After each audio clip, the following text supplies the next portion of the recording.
Took a second. Welcome, New Jersey HorrorCon. You guys having a good time? All right. It is about to get a whole lot better because we have an absolute, the word legend doesn't even cover it. Just make some noise for the incredible Clint Howard.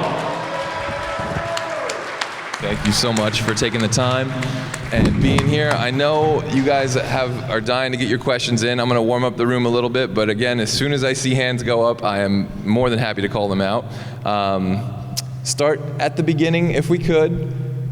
What can you tell us about getting started so incredibly young? No, I honestly don't remember the beginning of my acting career. It started in December of 1961. It was an episode of the Andy Griffith Show. I ended up doing, I think, 5 episodes of the Andy Griffith Show before I sort of moved on. I outgrew Leon, literally. There's a resume, I have a resume, my first resume, very early, and it listed me as 40 inches tall and weighing 40 pounds. It's a pretty good sized bass. And first of all, thank you for coming and showing up. And I really appreciate being here. My wife Kat and I have been met with a tremendous positive energy, an outpouring of support. It's not just autograph collectors, it's fans. And listen, we really appreciate it. I appreciate it. Well, we are all so incredibly appreciative of you for coming here and spending time with your fans and coming to New Jersey. We don't get these opportunities all the time, so thank you so much. Do you want to ask if there are, and again, I apologize if some of these are before the memory age, but any memories of Star Trek? No, I do have memories of Star Trek. Star Trek was one of the early jobs that I do remember. I remember being very excited about doing an episode of a TV show about space. And I remember the process of getting the skull cap put on. I also remember being asked by my dad if I wanted to shave my head. Because the producers first said, would Clint mind shaving his head? And Dad asked, and I said, of course I mind. I mean, I was already going to school. I was in the 2nd grade by then, and I was not going to 2nd grade bald. So, no, I remember the process, and one vivid memory of actually, to be honest, I don't have a lot of memories of literally working in the scenes. It might have something to do with the fact that, I was concentrating or whatever. I don't know how memory exactly works. But I do have memories of right before they shot my scene. The way television and movies work is a soundstage is big. Just imagine a room like this. And it's broken up into different sections because they have the set for the bridge over here, and they've got the set for captain's quarters over here, and then over in this corner they built the set for Baylock's, the Fisarius. So they were filming over somewhere else on the soundstage, and they brought me to my set, and they had me standing by. And in the business, one bell means they're rolling, and then when 2 bells ring, it means that they've stopped rolling and they've cut the shot. Well, I vividly remember those 2 bells going off, beep, beep, and all of a sudden, the crew and the cast started coming out of the darkness of the flats and the various things from the other side of the soundstage and coming towards me. And it just felt so empowering at that moment. I go, we're about ready to do our scene, and it was a great experience. Now, to be honest, I had no idea, of course, no one would have any idea that Star Trek was going to have the staying power, the legacy that it had. Listen, it was another television show. The networks do dozens and dozens every year. In fact, the year before, if I'm not mistaken, Gene Roddenberry had been the showrunner on a Western. So, it's not that Star Trek hadn't been in his mind, and it's not like he hadn't developed it, and had put it in his mind to be ready to do. But the fact is, he was a television producer, and I don't want to make this sound cold or anything, but to me, even as a 6-year-old kid, it was just another television appearance. It was another show to do. And the fact that it had staying power is mind-boggling. And listen, I'm grateful. I'm grateful that I got to be a part of it. In fact, the Star Trek people have just contacted me, and they are doing another incarnation of Star Trek. I don't know any of the details, but they've already asked me if I'd like to be a part of it. And I was in Discovery, I was in Enterprise, I was in Deep Space Nine, and I was in the original Star Trek. So, hey, bring it on. I like gainful employment. I mean, Kirk's got nothing on you. Well, yeah, you went to space. So I do want to jump ahead in time a little bit if we can. Seeing as we're at a HorrorCon, I absolutely have to ask about Evil Speak. If there's any stories or memories there.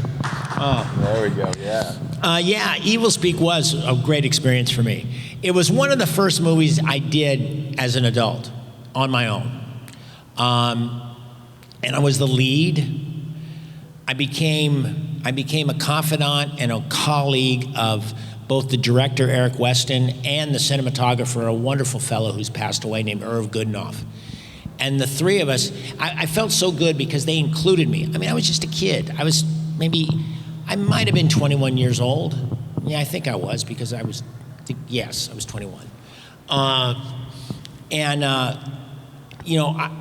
felt really good that they were including me in the creative decisions. A lot of decisions that get made. In fact, Hauptmann's death, the Latin teacher, they didn't really have a way to kill that Latin teacher, and we were there at the set, and I said, listen, by this point, Cooper Smith has superpowers. He's been possessed by the demon, and he's got superpowers, and he could grab him and throw him up to the chandelier and impale him on the chandelier. And Eric and Irv thought it was a really good idea, and the stuntman said, oh yeah, we can do that. We can pull him on a wire and get him up there. So, one of my ideas got used in the movie.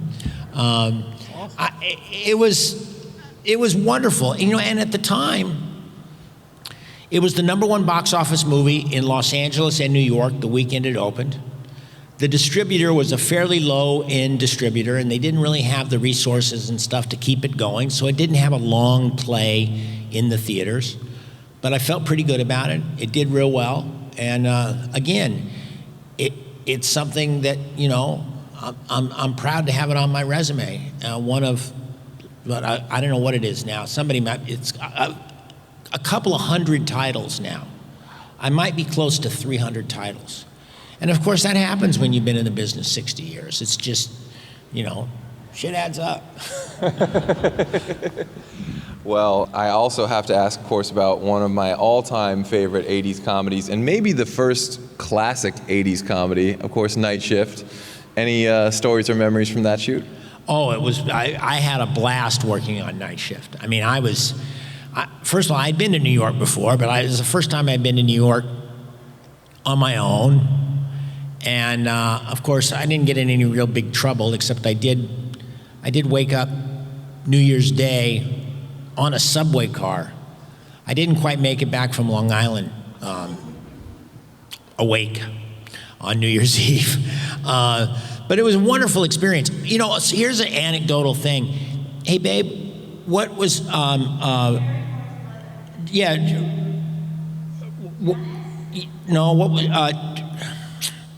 now I'm brain locking.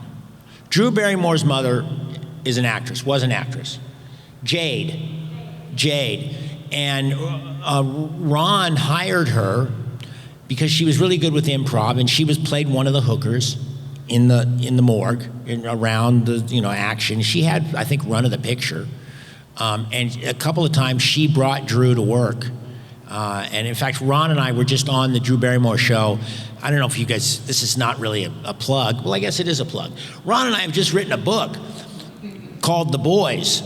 And it's a book about our childhood as actors, you little actors, and it's really a love letter to mom and dad because it's really all they're doing. And it wasn't that they did it; they just provided us with the warmth and the guidance to navigate through these tricky waters of show business. And so anyway, Ron and I were selling the book this past month. And in fact, we're still selling it, and I'm selling it right now. If you guys don't know about it, you should get The Boys and read it, or get The Boys on audio and read it and listen to it, because Ron and I are very proud of it. But we were doing all the talk shows, and we did the Drew Barrymore show, and she brought up that her mom worked on it. Great experience. Oh, I'll tell another story here. Are there any kids in the thing? No. I think we're safe. There's the scene where at the party at the morgue, Jeffrey Durkin, which is my character, Henry Winkler pulls one of the drawers open, expecting to see a dead body, and it's me and a naked woman. And we pop out of the morgue drawer, and I say, "That's what it's like," you know. And so I was excited. I was a young kid, you know. I was excited to get into a morgue drawer with a naked woman. Who wouldn't be?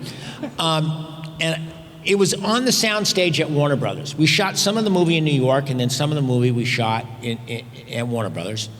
And we were there doing the scene, and this gal, I think she had been a model for not Playboy, Penthouse magazine. So she had done nudity before. She knew she was being hired to do this scene where she was in a morgue drawer and she's topless. She pops out of the morgue drawer, and we're there ready to shoot.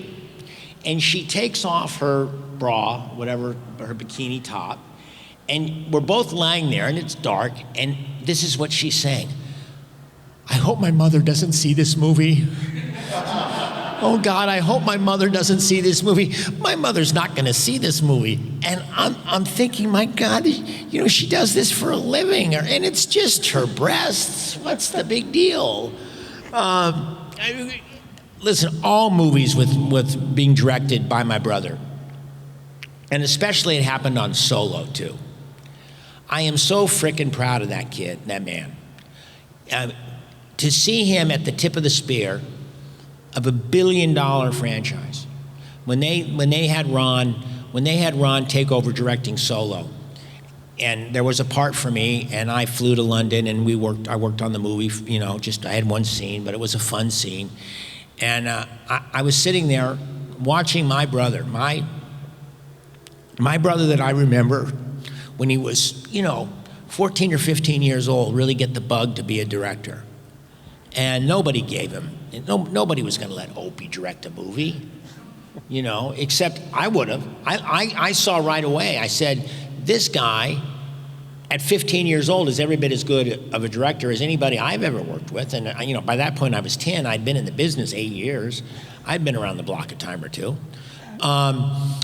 So the pride I feel working with Ron and knowing that my brother has reached the levels of the business and the levels of success and the levels of creativity that he has is really cool. And that started right away. I mean, that started on night shift. Another thing too, you know, Mom and Dad are both gone. Mom passed away in the year 2000 and Dad passed away in 2018, I believe. And, you know, but back for night shift, Mom was a big part of the, you know, she was like a ringmaster, and she was involved in everything. And I just also know how proud Mom and Dad were that Ron was reaching these heights. And I'll let you know a little secret about Ron. His success, he's not a genius. What he is he's a really, really, really hard worker, you know? My brother will identify a problem or identify a situation that needs thinking, and he will stay on that situation until he finds some resolve. He is extremely focused at that point, you know. And again, he's not some sort of guy where I go, God, that's a brilliant thing. No, what he is he's a brilliant problem solver. So I give him that to my brother. Wow, that's an amazing story. Thank you so much. Keeping it in the, you know, related to the family, you mentioned your dad. My favorite role of his, and one of my favorite roles of yours, and one of my favorite films of Ron's, is of course Gung Ho, working with Michael Keaton again. So any stories there would just be amazing. Well, Gung Ho, really, it started my passion for Pittsburgh. We filmed in, what's that? we filmed in Pittsburgh because it's Michael Keaton's hometown. And when Ron hired Michael to be in Gung Ho, they were looking for those Midwestern, those Rust Belt towns. You know, Hadleyville was the fictitious town that Gung Ho was sort of centered around. And so we shot in Pittsburgh. It was great. We shot all the automobile plant stuff in Buenos Aires, Argentina, which was great. I was 25 years old, and it was a wide open town, and I was a wide open kid, and that was big fun. Getting to work with Keaton. George Wendt played Norm in Cheers, and I'll tell you, when we were in Pittsburgh, George Wendt could not buy a meal for himself, because all of those little, and I'm sure it's very much like that in Philly and probably around here a lot. It may not be quite the same because things have gotten corporate, but back in the 80s, all those independent restaurants, all those owner-operated restaurants in Pittsburgh, they'd see Norm walk into the restaurant, and there is no way he's paying for it. And we got wind of that really quick. So there'd always be a party of 6 or 7 actors that would join Norm for dinner. And we had great times, great memories, working with all the Japanese actors, Getty and Saab and all those guys. That was a great experience, and that was a really memorable movie. And I didn't work in any of the scenes that Dad was in, but Dad played the mayor of Hadleyville. It's my favorite. And what was his name? Because he says his name and then he spits and he goes, "The man who killed Hadleyville." Yeah, and now I'm gonna kill you. and when the kids are causing trouble when they're getting off the plane, he goes, "I'm gonna turn the fire hose on you." Always a great thing to work with my dad. And my dad, again, he passed away. Hey, babe, I'm losing time. Is it 2018? But I got to work with him in a dramatic movie, in a really good, heartwarming movie. It's called Appleseed. Robbie Benson is in it. Adrienne Barbeau is in it. My dad, Rance Howard, he played the lead. And it was this sort of odyssey about this old man going across the country with this young guy, trying to find something. And I got to play as his son in the movie. And the scene is sort of a climactic scene that happens at the end of the movie. And it was right as Dad was about ready to check out. And it was just a wonderful opportunity to get to work with him, and a wonderful opportunity to just be reminded just what a friggin' solid man he was and what a good professional he was. And Dad and I always joke, Ron and I knew that Dad was not going to retire. He loved to act. He loved to live life. He was 88 years old. He had been working. He had lost his second wife. Judy had died of Alzheimer's, and my dad at 88 years old was her caregiver up until like the last 2 weeks of her life. I mean, my dad was an absolute just saint. And Dad was about at the end, and he was working on this movie. And here's the thing, Ron and I knew he wasn't gonna quit. And yet, he didn't want to leave anybody hanging. And I think he knew he was sick. But my God, he finished the movie. He had all the dialogue, all the ADR, he didn't owe anything. He was finished, he signed out, and within about a week, he fell ill. No one is quite sure what happened, but I think he got West Nile virus and had a neurological breakdown. And but my God, he worked. He joined Screen Actors Guild when he was 21 years old, and he worked until he was 88. My dad was like number 1,200 in the Screen Actors Guild roster. The way it works is the first member of Screen Actors Guild was number 1. The first 30 or 40 people were right away. James Cagney was one of them. Screen Actors Guild joined, and they had a small group of people that were members of Screen Actors Guild. But my dad was like 1,200 on the list. I'm 1,500. Now they're in the millions. So again, I feel very grateful to be part of that. So anyway, that's a long-winded answer. Wow, amazing. So of course, also being at a horror con, have to ask about the Wraith. It's one of my favorite movies ever. Any stories there you can share with us? Well, I've got stories I can't share with them. You got to remember, Charlie Sheen was in the movie. Nick Cassavetes, a fellow named Mike Marvin directed it. I had a blast. It was fun. We shot in Tucson, Arizona. I will say, off the record, no. Charlie is 5 years younger than I am. So Charlie maybe had just turned 21. And Nick Cassavetes is about my age. And we were there for 3 or 4 weeks in Tucson. I think the third weekend, we decided we were going to get on a plane and fly to Vegas. And we did. And I don't think any of us got much sleep that weekend that we were in Vegas. And we all thought we were off on Monday. You know, we sort of looked at the schedule and goes, well, this is going to be great. We can go to Vegas and tear it up, and then we'll get to sleep. And the schedule changed over the weekend, and Charlie had to work. And I was not there because the schedule didn't change for me, and I was off. But I heard he was like throwing up in one of the trash cans.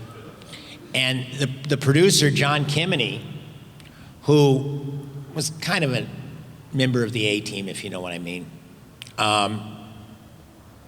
he kept threatening. During the Wraith, Charlie got the job to work in Platoon. He had met with Oliver Stone and auditioned, and Oliver Stone wanted to hire him for Platoon. So he went from working on the Wraith to working on Platoon. And I remember John Kimeny was threatening to call Oliver Stone and have him removed from Platoon, which wasn't going to happen, you know. But anyway, Charlie got through the scene, and I remember seeing the scene, and Charlie was just fine. You know, so we ate something, you know, bad shrimp at the buffet at the Flamingo. You know, the one thing about the Wraith, I worked on probably 100 films. The volume of my movie and television titles, I think I'm over 300 titles, and you always exchange phone numbers. At the end of jobs, you always say, oh man, it was great working with you, and yeah, we gotta hang out, and it just doesn't happen. Except, there are 2 titles where movies that I've worked on where I got lifetime friendships. And one was The Wraith, with Dave Sherrill, Jamie Bosian, Nick Cassavetes, Charlie, Chris Nash. These guys, we all consider each other brothers, and for whatever reason, you know, it was just a bonding kind of movie, and we have stayed in touch all these years. And the other movie was Apollo 13. For whatever reason, you know, maybe it was Ron, maybe it was the movie itself, it was the group, it was the casting group, but I have friends from Apollo 13 that I've had since 1994 when we shot the movie. Wow, that's amazing. So I do just have a couple more in before I want to turn it over to the audience. I have to ask about Parenthood. I think your role in that is literally one of the greatest roles of all time. I grew up in the Midwest where that is 100% factual, and I would love to hear any stories about shooting that scene or the inspiration for that role. Well, it was 100% factual, and in fact, I just simply channeled Mr. Barrett, Mr. Rocco, Mr. Bertoli, Mr. Servino. There were a handful of parents that Ron and I were around when I played Little League Baseball. Ron coached me in Park League basketball for 4 or 5 years. And especially in the 5th grade, 6th grade, it was, you know, listen, there was those fathers. Back in the day, they'd be like smoking cigarettes and yelling at the umpire. And, you know, there were actually, in Little League Baseball, there were parents that were like, you know, bench jockeying these little 12-year-old kids, you know. Nice play, son. I mean, and so when this came up, and Ron was very responsible for, well, Lowell Gantz and Babalu Mandel wrote Parenthood, but it was very much a collaborative effort because I think between Brian Grazer and Ron and Lowell Gantz and Babalu Mandel, they had like 15 kids. So all the ideas from Parenthood came from personal experience with these guys, including Lou, the Little League father, you know. But I must say, and it was a blast because I'm a big baseball fan. So's Ron, and another fellow that was involved in that scene, a guy named Walter Vaughn, who was close members of the family. He was a big baseball guy. I just remember shooting that scene and feeling like we were nailing it at the time, and we did. And I will say, probably one of the great lines I've ever spoken in a movie was, "He's got no business! No business!" A complete improv. Oh my God. A complete improv. That is the greatest improv ever. Yeah. I absolutely love that. Yeah. Thank you so much for that story. Yeah, no. So I want to get one more in, and then I'll turn it over to the audience, I promise. Your role in Tango and Cash, also one of my absolute favorites. Any stories, again, behind the inspiration? Crazy people aren't afraid of anybody. No, it was a blast. The one thing about Tango and Cash, it was originally directed. I was hired by a guy named Andrei Konchalovsky, who directed Runaway Train. He directed a movie later on called Inner Circle about Soviet Union. But he originally had been hired to make this movie, Tango and Cash. He had a different vision. He wanted to make it gritty, and the producers wanted a popcorn movie. So between the time that he hired me and they shot for like a week at a prison in Ohio, they fired Andre, but they managed to keep me. So I can't even recall the fellow that directed me. You could look up the credits and see who it is. Everything went smooth as far as doing my scene.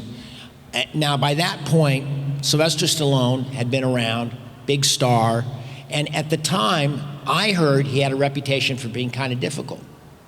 And I was sort of prepared to be working with a member of the A-Team. And if you don't know what the A-Team stands for, just A, you know. And so I was prepared. And as it turns out, Sly was a great acting partner, wonderfully receptive to frigging ideas and you know, not that we hung out and became best buddies, but it was completely different than the reputation that had preceded him, which I learned a lesson back then, and I always hold to that. Don't always trust what you hear, because man, and from my experience, Sly was great. And you know, that scene only took probably maybe 6 hours to shoot, you know. Yeah, it's not, you know, listen, it's just a couple of pieces of coverage. There's a master. They do a couple of different angles, and there's not a lot you can shoot inside of a prison cell, you know. One small anecdotal story. I met Larry King on the set that day, which was pretty cool.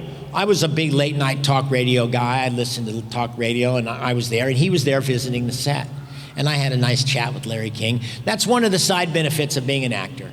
Is getting to rub elbows with people that, you know, like the friggin' Larry King. I mean, I can always say I met Larry King, just like I can always say I met the President of the United States.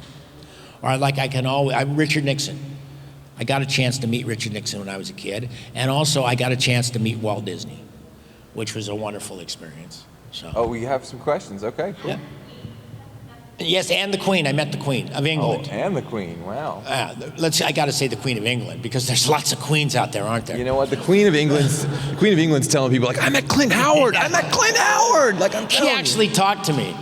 It's when you meet the Queen, they tell you what to do. They send a whole group of people in to give you kind of a rehearsal. You literally have to bow. You got to do certain things. You got to keep your head down and everything. You know, it was a royal premiere of The Grinch. And you know, Jim Carrey was there, Jeffrey Tambor was there, Rick Baker was right next to me. And as the Queen came in and went around and met everybody, she actually stopped and talked to me. Somebody had briefed her and said I was the brother of the director, you know, and so that was kind of cool. So Rick Baker's standing there, and Rick Baker is a frigging Academy Award-winning special effects guy who's going to the frigging Hall of Fame of Life, you know. And yet she passed right by Rick and she talked to me. So. That is incredible. So yes, question time. Yeah. A few months, late spring, I drove 170 miles after the service arrived in Scranton. Unfortunately, when I got there, they said, "Oh." Yeah. They did say you really like Scranton, you're going to come back. Oh yeah. They said you really like Scranton. Well, the Keller. I don't want to butcher his first name. Was it Bill? Bobby Keller. Bobby Keller's the guy that runs it. And yes, I would love to go back and participate in that. Here's some backstory of Rockwell High School and ice cream. Yeah, they Usual double feature. they did the double feature. They did the double feature of Rock and Roll High School and Ice Cream Man. They had a Clint Howard night, and that was, it was a fun experience. It was, COVID had just broken, and it was a wonderful opportunity for my wife and I to kind of travel. We love doing this. We really do. Sometimes it can get a little wearing, but after being parked at your house for a year, just to get out and meet you guys, say hi, swap stories, BS around a little bit, it's cool. So anyway, hope to get back. And also the fact that drive-in has been in existence since the 40s, it would also be a great place to shoot a movie. Because you could dust that off a little bit without too much set dressing. You could make that look like almost any era. So, that's something I certainly would go back and support. I dug the Ramones. Johnny was a great dude. They didn't have a lot I remember Marky, man, taking it really seriously. He brought his warm-up pads. He was just doing playback, and we're just playing to playback, right? But man, he took it seriously. He must have warmed up for friggin' 45 minutes, And I know other pro drummers that don't warm up at all, even if they're doing a concert. All the downbeat's good enough. But no, not Marky, and not Johnny. I never got to really talk to Joey. Joey was always pretty distant, He wasn't distant to PJ. If anybody remembers that movie, PJ will tell stories of Joey basically slobbering down her throat, and they weren't kissing. It was the pizza eating scene, and I guess Joey didn't really have, anyway. That one tiny little story about the Ramones. I love music. I love rock and roll.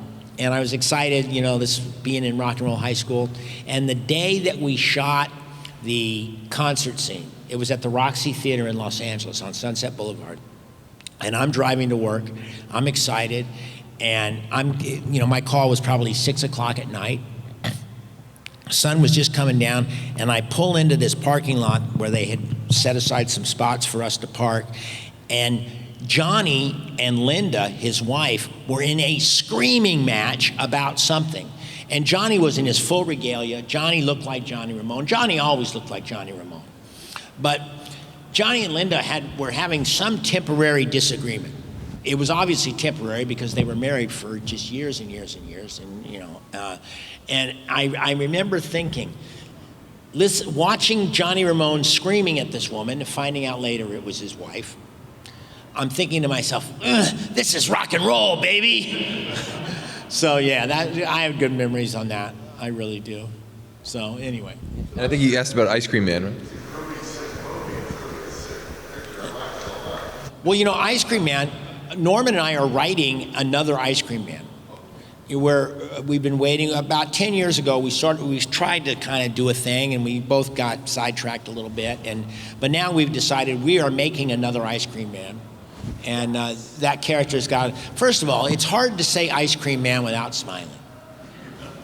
And it's also the image of, for me now, I'm a 62-year-old man, a funky old ice cream man driving around selling ice cream with who knows what in it, I think we're going to we're mining our experience and our minds for some good stuff, and hopefully in 2022, hopefully we're going to get it, hopefully you guys will get to watch it in 2022. That's the goal. Oh, yes, make some noise for that, right? Come on.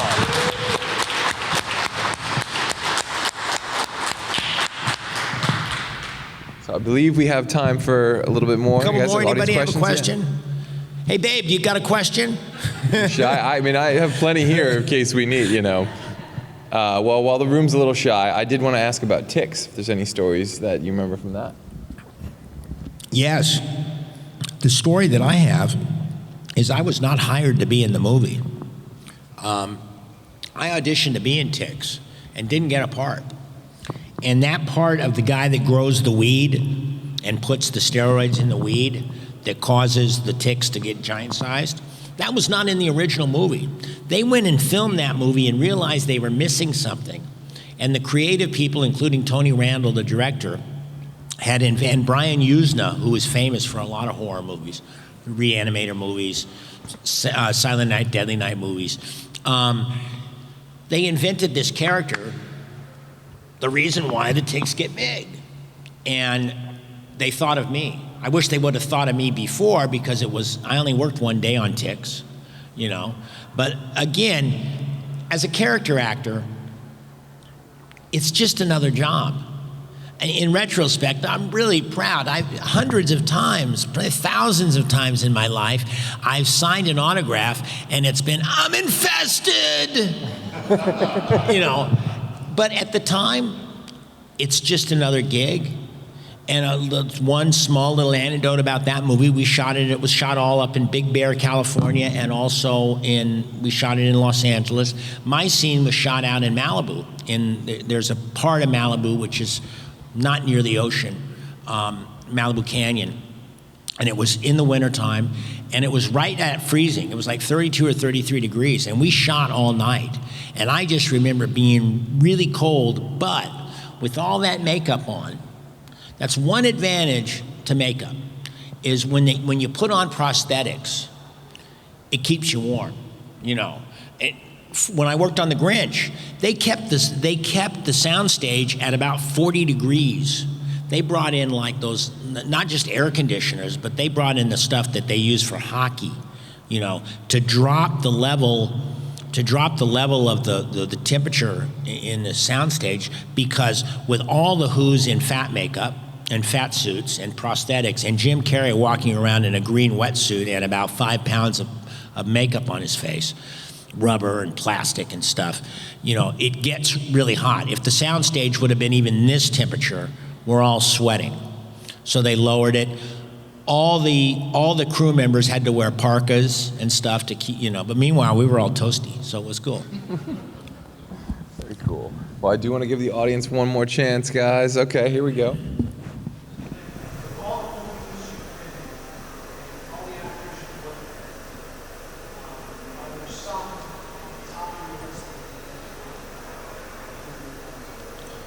Well, yeah, you know, okay, well, Jim Carrey was just brilliant, and I had such empathy for him, because when you get that much makeup on, that much rubber on your face, contact lenses in your eyes, fake teeth, and what is tantamount to a green wetsuit, the last thing you want to be is funny.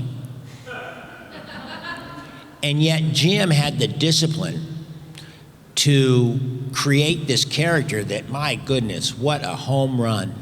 And another thing too, he's very improvisational in terms of inventing things, but yet he doesn't do it on the spot. He invents it in the process of rehearsal. And throughout the course of watching the movie, you would see him, right before we started filming, he was so aware of his moves. He would be rehearsing. He invented them, and then he refined them. So everything that he did was calculated. And working on the Grinch, we started rehearsing in July in a rehearsal room at Universal Studios, and we're all wearing Bermuda shorts and t-shirts. And Jim is beginning to put the Grinch together. He's wearing Bermuda shorts and t-shirts, and he's awfully broad. And I get to have these conversations with the director because I'm his brother. But you know, after the rehearsal period, I'm going, boy, don't you think he's a little broad? Don't you think this is a little big? It's a little ham bone. And Ron goes, yeah, well, you know, we're just getting into it, you know.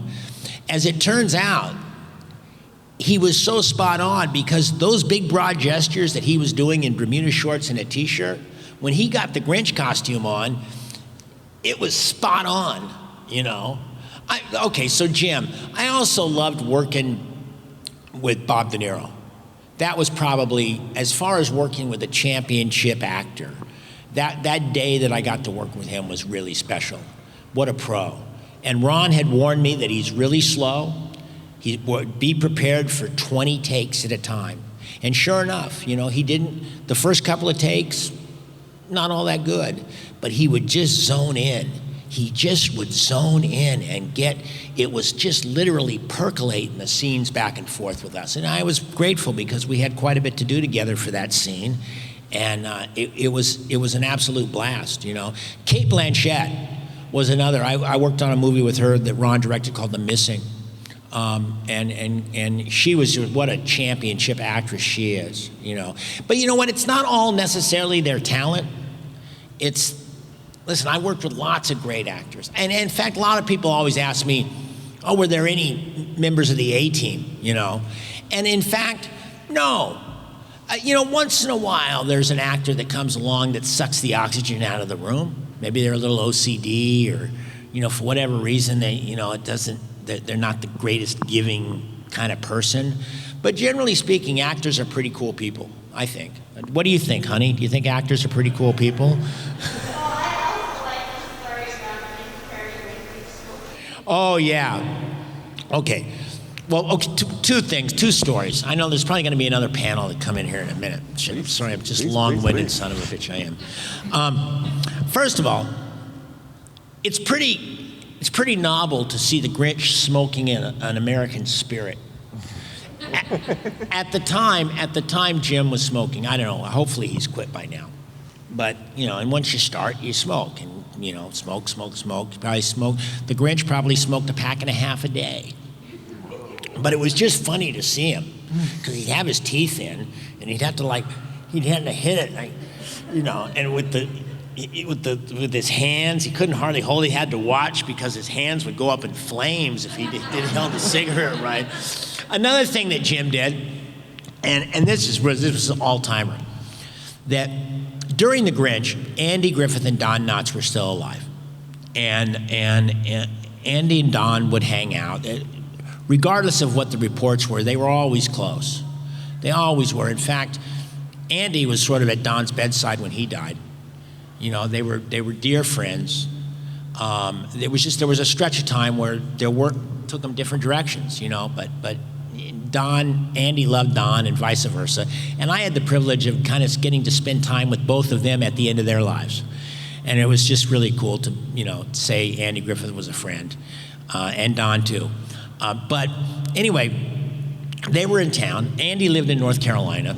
And so Andy came out, and he was with Don, and they decided to come and visit the set of The Grinch. And Ron said, sure, of course. They gave him drive-on passes and set it up so they could come on. Jim did not know that Andy and Don were going to be there. And Ron did not know at the time that Jim thought that Don Knotts was the greatest actor he had ever witnessed, and all from Mr. Limpet, and all, you know, that Jim Carrey grew up idolizing Don Knotts. So anyway, Andy and Don were on the set. Jim was prepping, because the way it would work, Jim would come in. Makeup was 4 hours, and he could only be there for 12 hours. So the minute Jim was ready to work, everything stopped, and they would have something for Jim Carrey to shoot. But anyway, so Jim was in the middle of makeup.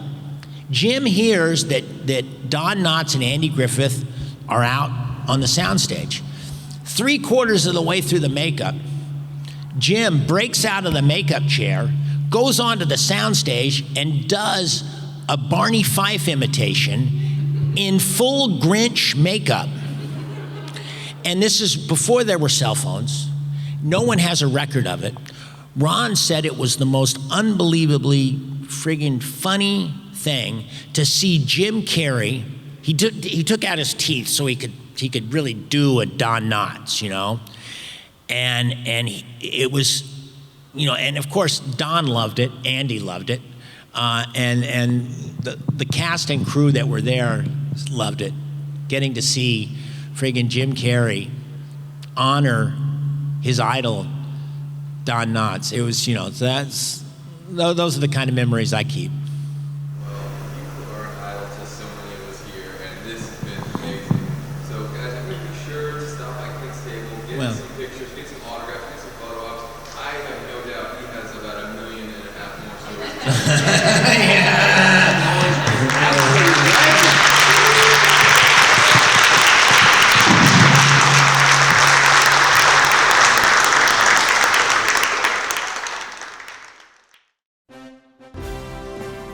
This is John Glover, and you are watching Fandom Spotlight. Be sure to like, share, and subscribe. Lionel Luther recommends it. Have some fun. Follow your fandom.